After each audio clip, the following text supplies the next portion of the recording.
ज्ञानोबा तुकाराम विठ्ठल विठ्ठल या अखंड नामघोषात हजारो वारकरी पंढरपूरच्या दिशेने निघाले होते। आषाढी वारी म्हणजे भक्ती, श्रद्धा आणि समर्पणाचा महासागर। पण याच वारीवर एका क्षणात काळाने घाला घातला। काही सेकंदात आनंदाचं वातावरण किंकाळ्यांनी दणाणून गेलं। विठ्ठलाच्या दर्शनासाठी निघालेल्या 3 महिला वारकऱ्यांचा जागीच मृत्यू झाला, तर अनेक जण गंभीर जखमी झाले। नेमका हा भीषण अपघात कसा घडला, पोलिसांचं प्राथमिक म्हणणं काय आहे, प्रत्यक्षदर्शींनी काय सांगितलं आणि आता पुढे तपास कुठपर्यंत पोहोचलाय, जाणून घेऊया सविस्तर। नमस्कार, मी अनिस आणि तुम्ही पाहताय ऑनलाईन नेता।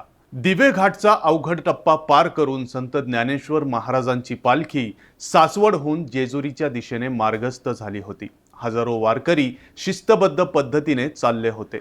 अनेकांच्या चेहऱ्यावर विठ्ठल भेटीचा आनंद होता।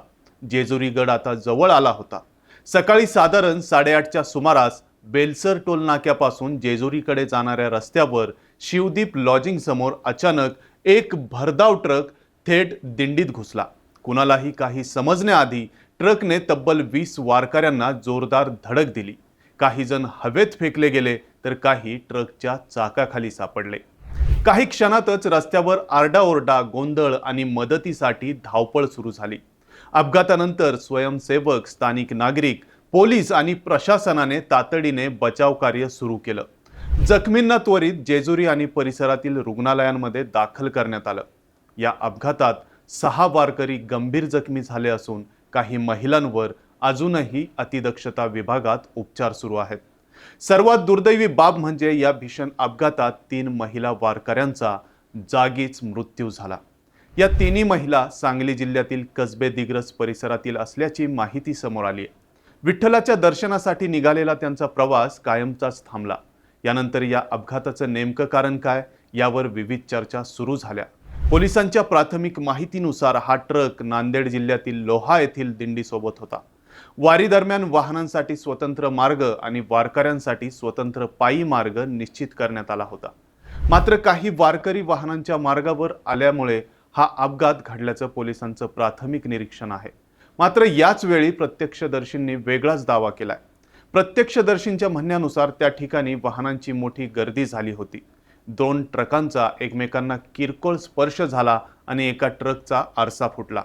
त्यानंतर चालकाने घाईघाईने ट्रक पुढे काढण्याचा प्रयत्न केला।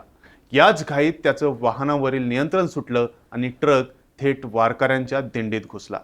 त्यामुळे अनेक वारकरी गंभीर जखमी झाले, तर 3 जणांचा जागीच मृत्यू झाला।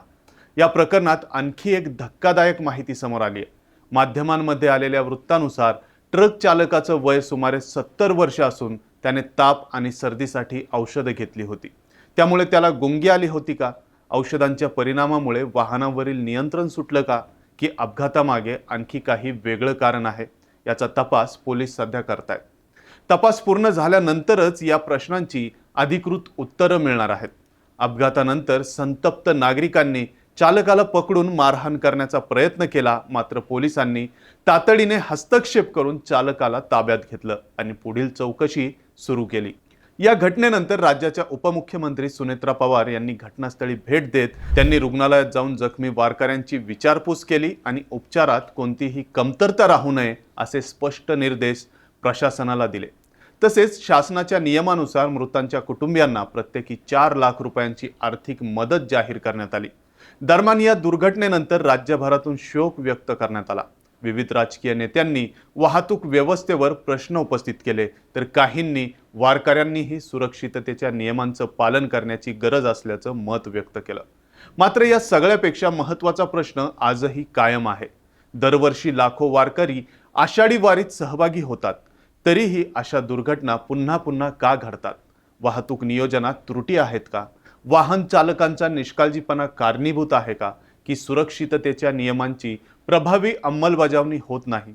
या सर्व प्रश्नांची उत्तरं तपासातून मिळतील, पण एक सत्य मात्र बदलणार नाही। विठ्ठलाच्या दर्शनासाठी घरातून निघालेल्या 3 माऊलींना पंढरपूर गाठताच आलं नाही। त्यांची वारी अर्ध्यावरच थांबली।